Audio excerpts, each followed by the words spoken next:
கிறிஸ்துவுக்குள் அன்பான தேவனுடைய பிள்ளைகளே, இயேசு கிறிஸ்துவின் பரிசுத்த நாமத்தில் உங்களை வாழ்த்தி ஆசீர்வதிக்கிறேன். உங்களுக்கு கிருபையும் சமாதானமும் உண்டாவதாக.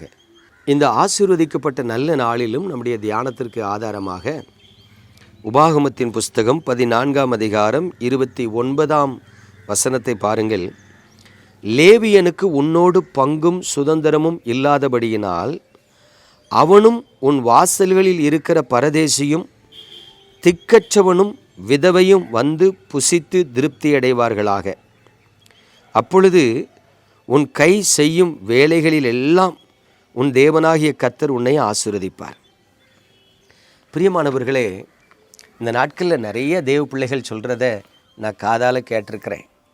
கடந்த நாட்களில் கூட திருப்பூர் ஊழியத்துக்கு போகும்பொழுது ஒரு தாயார் வந்து கண்ணீரோடு சொன்னாங்க, என் மகனுக்காக ஜெபம் பண்ணுங்கய்யா, அவன் ஒரு கம்பெனியில் வேலை பார்க்குறான், குறைஞ்ச சம்பளம் தாயா கொடுக்குறாங்க, அது குடும்பத்தை நடத்துறதுக்கே போத மாட்டேங்கியா, என்ன பண்ணன்னு தெரியல, ரொம்ப வருத்தத்தில் நாங்கள் இருக்கிறோம், என் மகனை கர்த்தர் ஆசீர்வதிக்கணும்னு ஜெபம் பண்ணுங்கய்யான்னாங்க. பிரியமானவர்களே, உண்மையாகவே ஆண்டவரை நேசிக்கிற அநேகம் தேவ பிள்ளைகள் அவர்கள் செய்கிற அந்த தொழிலில் கொஞ்சம் வருமானத்தில் கஷ்டப்படுகிறத நாம் பார்க்க முடிகிறது. அநேகருடைய வருமானங்கள் சொல்லிக்கொள்ளும்படி பெரிதாக இல்லை. ஒருவேளை ஐடி ஃபீல்டில் வேலை பார்க்குறவங்க 50,000 1,00,000 சம்பளம் வாங்கலாம். ஒருவேளை நல்ல பேங்க்கில் வேலை பார்க்குறவங்க, டீச்சிங் ப்ரொஃபஷனில் இருக்கிறவங்க லட்சங்களில் சம்பளம் வாங்கலாம். ஆனால் எல்லாருக்குமே லட்சங்களில் சம்பளம் வருதான்னா ஆமான்னு சொல்ல முடியாது. அநேகருடைய வருமானங்கள் தினக்கூலியாக இருக்கிறத பார்க்குறோம். மாத சம்பளத்தில் 10,000 15,000 20,000 அப்படின்னு குறைஞ்ச சம்பளத்தில் வேலை பார்க்குறத நம்ம பார்க்குறோம். இப்போ கவனிங்க, இந்த உலகம் இப்படி தான் இருக்குது. இந்த உலகத்தினுடைய அட்மாஸ்பியரை நம்ம மாற்ற முடியலை. ஏன்னா மக்கள் தொகை பெருகுது, வேலை வாய்ப்பு குறைவாக இருக்குது. அதனால வேலைக்கு நிறைய ஆட்கள் இருக்கிறதுனால, வேலைக்கு ஆட்கள் எடுக்கிறவங்களும் குறைஞ்ச சம்பளத்துக்கு ஆட்கள் வர தயாராக இருக்கிறதுனால அதிக சம்பளம் கொடுக்க விரும்புறதில்லை. இப்போ எல்லாருமே கான்ட்ராக்ட் பேசிக்ஸில் தான் வேலைக்கு ஆட்கள் எடுக்கிறாங்க. பெர்மனண்ட் ஜாபுக்கு வேலைக்கு ஆள் எடுக்கிறதில்ல. இந்த உலகம் இப்படி போயிட்டுருக்கிறதுனால இந்த நாட்களில் வேலை பார்க்கிறதுங்கிறது ஒரு குதிரை கொம்பாக இருக்குது. ஆனாலும் இவைகளுக்கு மத்தியிலும் தேவன் தம்முடைய பிள்ளைகளை திருப்தியாக ஆசீர்வதிக்கிறதுக்கு போதுமானவராக இருக்கிறார். அல்லேலூயா. அது எப்படிங்கிறத தான் அங்கே நம்ம பார்க்க போகிறோம். நல்ல கவனிங்க, இந்த உலகத்தில் படிப்பு ஒரு மனிதனை உயர்வுக்கு கொண்டு வருகிறது.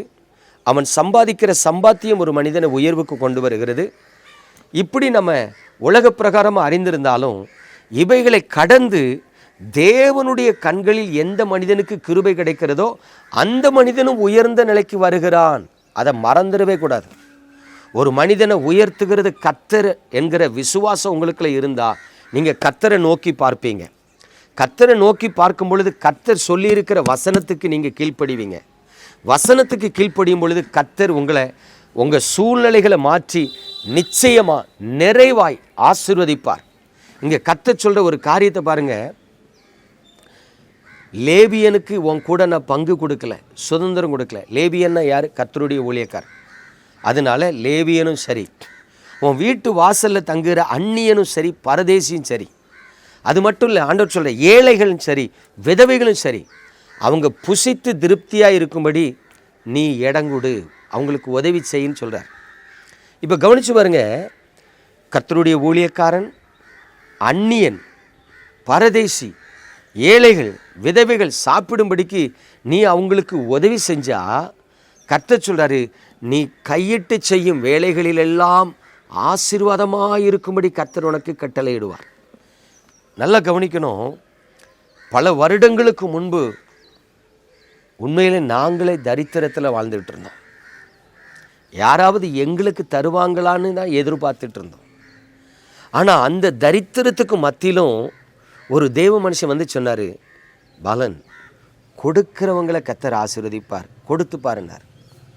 தரித்திரத்துக்கு மத்தியிலும் ஊழியக்காரங்களுக்கு காணிக்க கொடுக்க ஆரம்பித்தோம். தரித்திரத்துக்கு மத்தியிலும் இல்லைன்னு சொல்கிறவங்களுக்கு கொடுக்க ஆரம்பித்தோம். உண்மையில் சொல்கிறேன், அவர் நிறைவாய் ஆசீர்வதிக்கிறார்.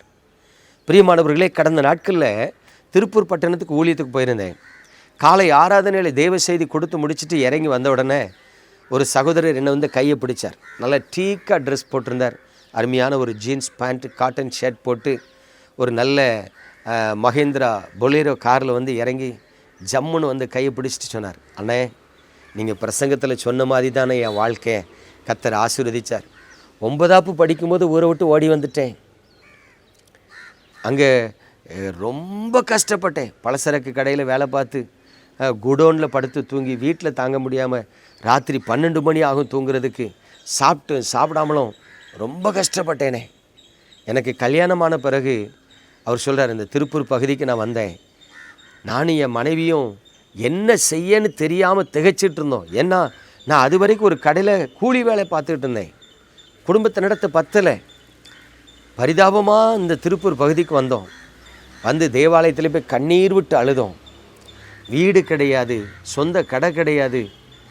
திருமணமான புதுசில் என்ன பண்ணன்னு தெரியாமல் மனைவியினுடைய நகையெல்லாம் எடுத்து விற்று ஒரு சின்ன பெட்டிக்கடையை ஆரம்பித்தேன். என்னால் முடிஞ்ச அளவுக்கு உண்மையாக இருந்தேன். ஆலயத்துக்கு வருகிறத நான் கைவிடவே இல்லை. தேவனுக்கு கொடுக்கறத அந்த கஷ்டத்தில், அந்த தரித்திரத்தில் கொடுக்க ஆரம்பித்தேன். அண்ணே, எங்கள் குடும்பத்தில் நாங்கள் 9 பேர். 9 பேரில் நான் தான் கடைக்குட்டி. இன்றைக்கி 9 பேர்லையும் கர்த்தர் என்ன ஆசீர்வதிச்சிருக்கிறார். என் அண்ணன் தம்பி மாறே இன்றைக்கி என்கிட்ட பேச மாட்டேங்காங்க, என்னை பார்த்து பொறாமப்படுறாங்க. அந்த அளவுக்கு தேவன் என்னை ஆசீர்வதிச்சிருக்கிறார். என் கரத்தில் ஒன்றுமே இல்லைன்னு சொன்னார். அல்லேலூயா. எனக்கு அன்பான தேவனுடைய பிள்ளைகளே, நிறைய விசுவாசிகள் என்ன நினைக்கிறாங்க தெரியுமா? ஆண்டவர் ஆசீர்வதித்த பிறகு நான் கொடுக்குறேன்பாங்க. ஒரு நாளும் நீ கொடுக்க முடியாது.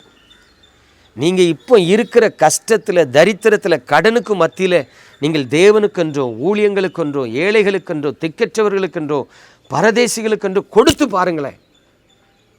அதுதான் விசுவாசம். விசுவாசத்தினால தான் நீதிமான் பிழைப்பான். உங்ககிட்ட இருக்கிற கொஞ்சத்தில் நீங்கள் தேவனுக்கு கொடுங்க. உங்களுக்கு இருக்கிற கொஞ்சத்தில் ஏழைகளுக்கு கொடுங்க. உங்களுக்கு இருக்கிற கொஞ்சத்தில் விதவைகளுக்கு கொடுங்க. நிச்சயமாக சொல்கிறேன், நீங்கள் விருத்தி அடைவீர்கள். என் தேவனுடைய வசனம் சொல்லுது, நீ கையிட்டு செய்கிற வேலைகளிலெல்லாம் அவர் உன்னை ஆசீர்வதிப்பார். நீங்கள் பழுகி பெருகுவீர்கள். நம்ம ஜெபிப்போமா? எங்கள் அன்பின் பரலோக தகப்பனே, உமது கிருபையுள்ள கரத்தில் உமது பிள்ளைகளை தருகிறேன். தேவரீர் உங்கள் பரிசுத்த முகத்தை உமது பிள்ளைகள் மீது பிரகாசிக்க பண்ணி கிருபையாக இருக்க வேண்டுமாய் ஜெபிக்கிறேன். அன்பினாலும் அபிஷேகத்தாலும் நிரப்பி வழி நடத்துகிற தேவன், உம்முடைய ஆசீர்வாதத்தாலும் உமது பிள்ளைகளை நடத்த வேண்டுமாய் ஜெபிக்கிறேன். தகப்பனே, உம்முடைய கிருபை அவர்களை தாங்கட்டும். தகப்பனே, உங்கள் முகத்தை அவர்கள் மீது பிரகாசிக்க பண்ணும். இந்த செய்தியை கேட்டு இதற்கு கீழ்ப்படுகிற ஒருவரும் வெட்கப்பட்டு போகாதபடி, குறைபட்டு போகாதபடி நிறைவான ஆசீர்வாதத்தை கட்டளையிட வேண்டுமாய் இயேசுவின் நாமத்தில் ஜெபிக்கிறேன் நல்ல பிதாவே, ஆமென்.